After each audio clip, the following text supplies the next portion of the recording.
بسم الله الرحمن الرحیم. عبدالحبیب یوسف زایم ستاسو په چوپړ کې اوس راځو په فایند اینډ ریپلیس باندې کار کوو چې څنګه موږ یو لغت یا کلمه په خپل ورکشیټ یا ورکبوک کې پیدا کړو د هغې کړنلارې دپاره. یا کړنلاره خو دا چې په کیبورډ کې د کنټرول کلي د زور لاندې ونیسئ اف کلي زور کړئ،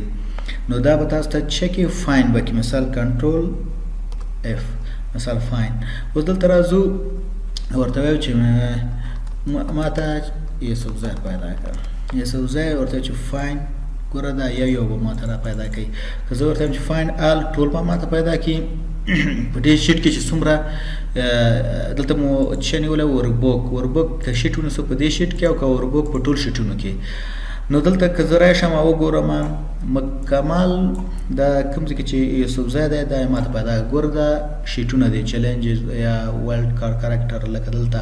مثال دا شیټونه شته په هر یو باندې چې زه کلیک کوم هماغه شیټ ته ورځي. مثال دغه یوسف زای ما ته پیدا کړه، مثال ګوره دې شیټ ته راغی او که ورته وایم چې دا یوسف زای پیدا کړه دې شیټ ته راغی. که زه راشم دلته دا کلیک کوم او ورته ووایم چې مثال شفت ونیسم او بیا کلیک کوم ګوره دغه کوم چې سلیکټ شوي دي دلته په دې شیټ کې به موږ ځکه چې په دې شیټ کې موږ یو مثال دا شیټ کې دا ټول سلیکټ شو. زه ورته وایم چې کلوز موږ کولی شو چې دې ته یو رنګ ورکړو یو دغسې یو رنګ ورکړو. اوس که وګورو دغه یو رنګ یې واخیسته مثال کولی شو موږ ورته بیل فنټ ورته بدل کړو یا کوم ځای کې چې یوسف زای ده هغې ته فنټ بدل کړو یا د فنټ کلر ورته بدل کړو. په دې شکل سره موږ کولی شو چې خپل هغه د خوښې کړنلاره پرې ترسره. دا خو موږ وویل چې ټول که په وړو حروفو یا که په غټو حروفو یې دا راته پیدا کړه. اوس راځو د دې نه په هم تب کې موږ کلیک کوو ورته وایو چې مثال فایند. دلته راځو ورته وایو چې فایند دلته موږ ویل چې که چېرته مچ کیس ونیسو په غټو وړو چې چېرته مثال یوسف زای په دې شکل لیکل شوی هغه پیدا کړه. ورته وایم چې فایند په دې شکل سره دا به ما ته هغه پیدا کوي چې په دې اول حرف غټ دی نور واړه دي، یعنې دې په دې صورت کې موږ مچ کیس نیولی شو. اوس که دلته راشو ورته وایو چې مثال په دې شیټ کې ګوره دلته په وړو او غټو دی، مثال که فایند کو ګوره دی پیدا کړه، که بیا فایند کو نو دې شیټ کې نور نشته ځکه چې کار چې ته لاړ شو دلته ورته وایو چې شیټ دا همدغه راته پیدا کوي. که ورته ووایو چې مثال په دې ورکبوک کې مچ کیس او په غټو حروفو راته پیدا کړه، مثال غټو حروفو مثال یوسف زای ورته فایند ګوره دا په غټو حروفو چې لیکل شوي دا به راته پیدا کړي.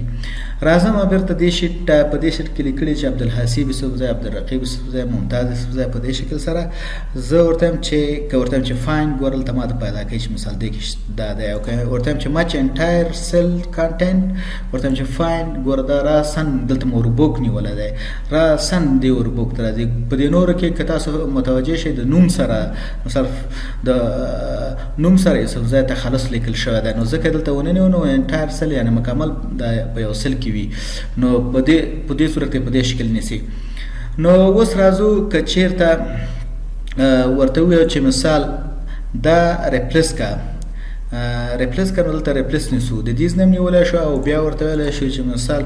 راځو ورته کنټرول کلي د زور لاندې نیسو او ایچ کلي زور کوو ورته ریپلیس په دې شکل. ورته وایم چې دا بدل کړه په دې یوسف زی باندې، ورته وایم چې ریپلیس نو دا ګوره ټول بدل شو په دې باندې. انټایر شیټ مې نیولی مچ کیس مې ورسره نه و نیولی، مثال ټول بدل شو. انټایر شیټ مې نیولی وه که چېرته ما مچ کیس نیولی اوس ورته وایم کنټرول زیډ نو ورته وایم چې مچ کیس او ریپلیس